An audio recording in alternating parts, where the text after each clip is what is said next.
enterprise thinking and the empowerment process. So it doesn't matter whether you're a hands-on leader and you want to be engaged in everything, or you're a hands-off leader and you like to have individuals do their job on their own and be productive. When you're empowering people, the same methodology or the same approach can apply to both situations. And if you don't do the job well, and we've all been there, where you're disappointed, or someone misunderstood something, or you messed up, or someone cheated on you, in some way, shape, or form, it comes down to how you led. So you could point your finger and say, well, they did it, or this happened to me. In reality, when something goes wrong, it's you.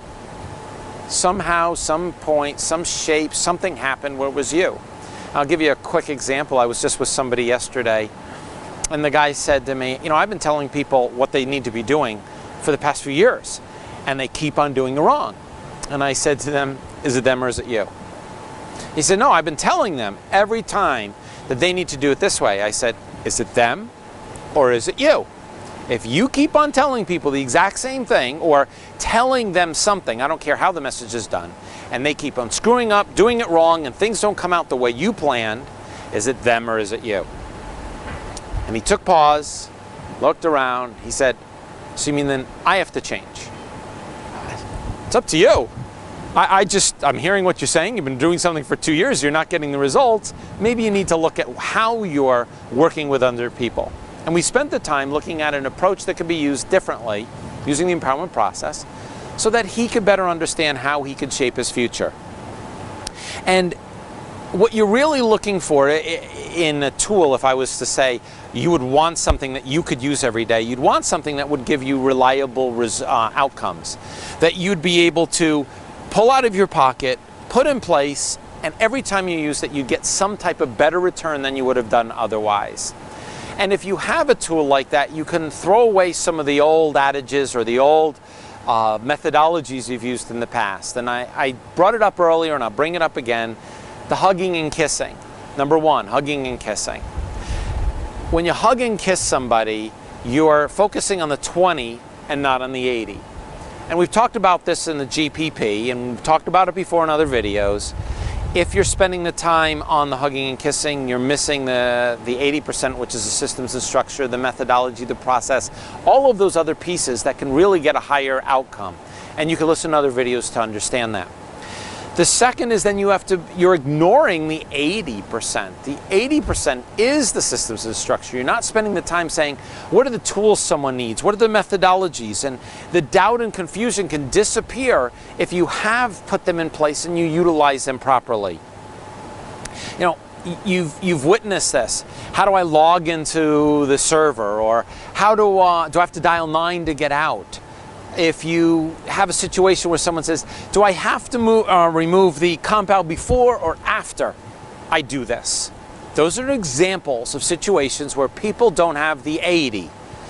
And you can hug and kiss them, you can do everything you want, they're still going to be asking those questions, and you want to eliminate them to get higher productivity, or automate them if possible. Another area, number 3, is that you're walking away letting employees struggle to find who they are and what they do. Now, I believe there are definitely times that struggling through something helps someone to grow.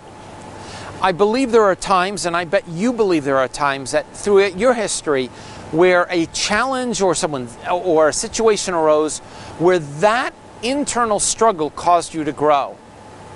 There's a very big difference between that situation and throwing someone to the wolves, or having them sink or swim.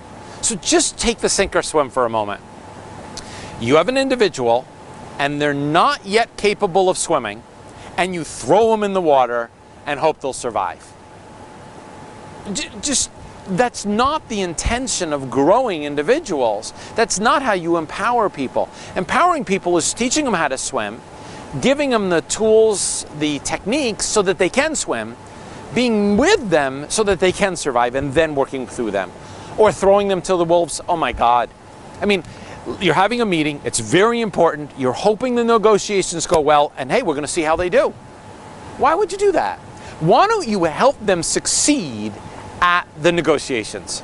Show them your skills, work together side by side, and transfer that knowledge. If you do that, just think about how the outcomes could be. They could be extremely more productive. And the person sees you as a guide, someone who they can have confidence in to move forward. Smothering and micromanaging people, number 4, is a really bad way of doing business. It seems productive, you're on top of people, you know what's going on. What it really shows is a lack of trust in you, not in them. See, if you had put your plans together well, and you had worked them through, and you've thought about them well enough, and you now allow somebody to engage in it, in that activity, and you've done it right, they can be productive. And therefore, you don't need to be standing over the top of them. If in fact you know your leadership is short-sighted, if in fact you know you're incompetent at doing the job internally, you're going to look over everybody's shoulder. How are they doing? How are they doing? How are they doing? Great leaders know if they put the systems and structure together, they empower people properly, they don't need to do all of that. And the last one, oh my God, I hate this one. I hate when leaders offload their work, their dirty work, to somebody else, the things they don't want to do. If in fact you run into a situation where you're starting to offload work that you don't want to do because you don't want to do it, people know it, and it's a poor way of empowering. When you bring on people, they want to learn and grow from you. They would like to have the opportunity to try the things that are exciting, not your scraps. And great empowerers know that they have to give the good things and sometimes take the bad, take it out of the way, allow that individual to have the opportunity to work on something new and exciting and learn and grow, while you do the mundane just so that you can move forward. You would also understand that by doing everything that I just talked about, what you're going to see is people will do the work you give them. And yet they're doing the work for a completely different reason. They want to get paid. They'll tolerate you. If you ask them on the side, how good are you? They'll say, person's a jerk. Hey, it's the job that I've got. Or, I've been at this job for 1.5 years. I really don't get anything exciting. I'm waiting for some other opportunity to come up. That's not how you empower people. Receiving a paycheck is not the desired outcome.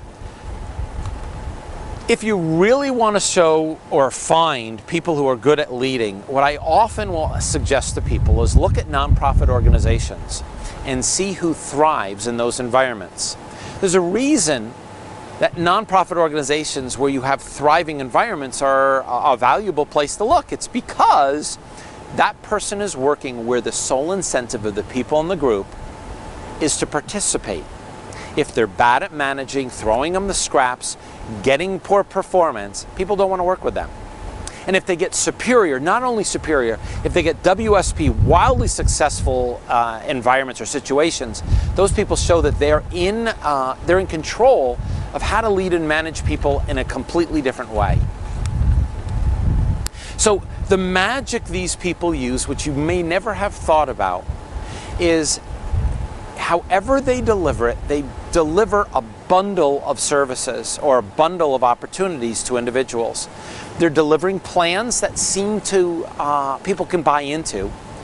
They're taking a look and developing tools that enable people to be empowered, or they understand the skills and capabilities of that individual, and then they're transferring that skill set properly, and then what they're doing is they're working with them.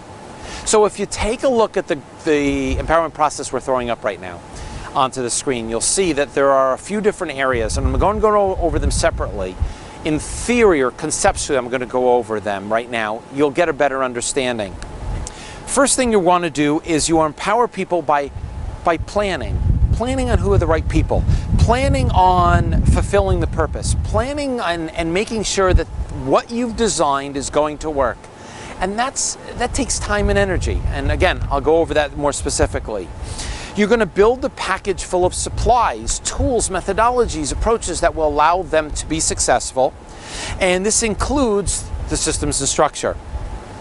You're going to be responsible for transferring everything that you learn to these people so that they will walk away, and then you monitor and adjust it. So if you see through the graphics, you'll understand that there's a very simple tool. Now, I would say out of many of the tools in Paid to Think, this is a Ferrari engine that has been designed and simplified that you could use it tomorrow. I've seen people take this immediately and start to understand conceptually how it works.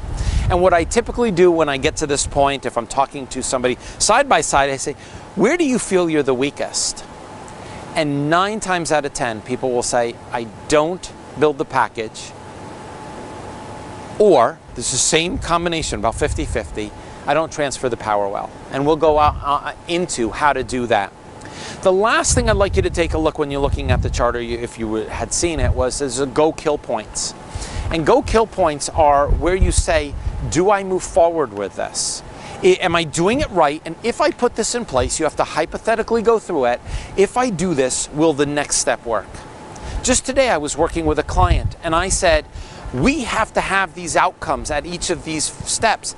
If in fact we don't, then we've done our job poorly. So we have to plan on getting X return, Y return through the process. And what we're doing is spending the time, and I shared with them, we have to spend the time to make sure everybody knows their role. And this go kill is the economics of thinking at work.